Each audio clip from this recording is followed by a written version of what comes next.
खबर अयोध्या से सामने आ रही है। अयोध्या के विधानसभा गोसाईगंज क्षेत्र में भाजपा समर्थक व सपा समर्थक के बीच हुई नोकझोंक को लेकर सपा प्रत्याशी अभय सिंह के पिता भगवान बख्श सिंह ने कहा कि 73वें साल में गुजर रहा हूं और 60 साल से हमने भारत का इतिहास, राजनीतिक इतिहास देखा है, अध्ययन भी किया है। जिस प्रकार का तांडव प्रशासन के द्वारा अभय सिंह के ऊपर और कार्यकर्ताओं पर किया जा रहा है, ऐसा हमने 1975 के बाद 1977 में इमरजेंसी संकटकालीन स्थिति में हमने नहीं देखा। और इसका जवाब हम तो देख रहे हैं। जनता चुप है। जनता अगर चुप है तो सत्ता विवेकपूर्ण है, तो उसको समय लेना चाहिए, उन्होंने कहा। लेकिन अगर विवेकपूर्ण और अविवेकपूर्ण की बात होती है तो मीडिया कर्मी जो लोकतंत्र के चौथे स्तंभ है, वे तीनों स्तंभ पर भारी इसलिए पड़ते हैं क्योंकि जनता की आवाज वही समझ पाते हैं, ना तो शासन समझ पाता है और ना प्रशासन। भगवान बख्श सिंह ने कहा कि ये चुनाव उत्तर प्रदेश के स्तर पर लोकतंत्र बनाम तानाशाही के बीच में है। गोसाईगंज विधानसभा में जनता और प्रशासन के बीच में है। जनता हमारे साथ है और प्रशासन भारतीय जनता पार्टी के साथ है। उन्होंने गोसाईगंज विधानसभा सीट को लेकर दावा करते हुए कहा है कि जब चुनाव परिणाम आएगा 2012 से ज्यादा मतों से हमारी पार्टी जीत हासिल करेगी। उन्होंने कहा कि जो सक्षम है वही बोल रहे हैं, जो सीधे साधे वास्तव में मतदाता है वह नहीं बोल पा रहे हैं। वे कौन सा मतदाता दलित, ओबीसी यह नहीं बोल पा रहा है। तो वही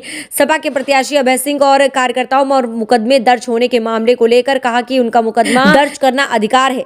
जब मुकदमा दर्ज होने से, आजादी के लाइव जेल जाने से हमारा परिवार नहीं डरा, टेंशन नहीं लिया। मुकदमा दर्ज कराने से हम डर जाएंगे। प्रशासन सिर्फ डरवाता है, फिर बाद में वही मुकदमा वापस हो जाता है। दरअसल अयोध्या के विकास खंड तारुन स्थित जाना बाजार के एक मंदिर के उद्घाटन में पहुंचे थे। अभी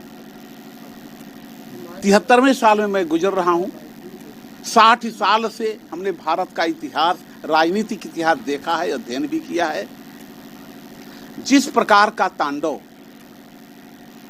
प्रशासन द्वारा अभय सिंह पर और उनके समाजवादी पार्टी के कार्यकर्ताओं के ऊपर किया जा रहा है, ऐसा हमने 1975 के बाद 1977 में इमरजेंसी संकटकालीन स्थिति में भी हमने नहीं देखा।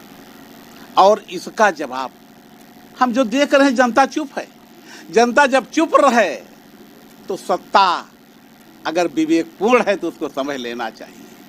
लेकिन जब विवेकपूर्ण और अविवेकपूर्ण की बात होती है तो पत्रकार और मीडिया कर्मी, ये जो लोकतंत्र के चौथे स्तंभ हैं, वो तीनों स्तंभ पर भारी इसलिए पड़ते हैं क्योंकि जनता की आवाज वही समझ पाते हैं।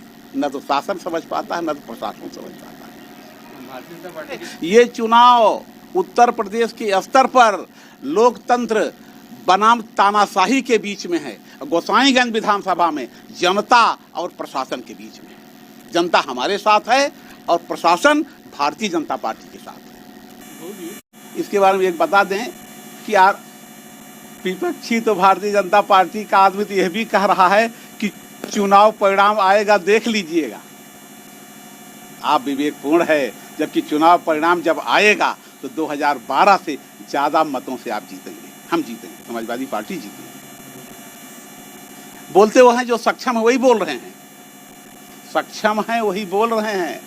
जो सीधे साधे वास्तव में मतदाता हैं वो नहीं बोल रहा है। और कौन से मतदाता हैं? दलित, ओबीसी, ये नहीं बोल रहा ज्यादा। वो तो उनका अधिकार है, मुकदमा दर्ज करना तो अधिकार है। लेकिन एक बात और हम बता देते हैं, मुकदमा दर्ज होने से, आज़ादी के लाइव जेल जाने से हमारा परिवार नहीं डरा, पेंशन नहीं लिया। लेकिन मुकदमा दर्ज करा देने से हम डर जाएंगे। प्रशासन क्या है? प्रशासन तो डरवाता है, पुलिस डरवाती है। अब बाद वही मुकदमा वापस भी होता है। सरकार मुकदमा वापस लेती है कि नहीं तो आप अच्छी तरह जानते हैं।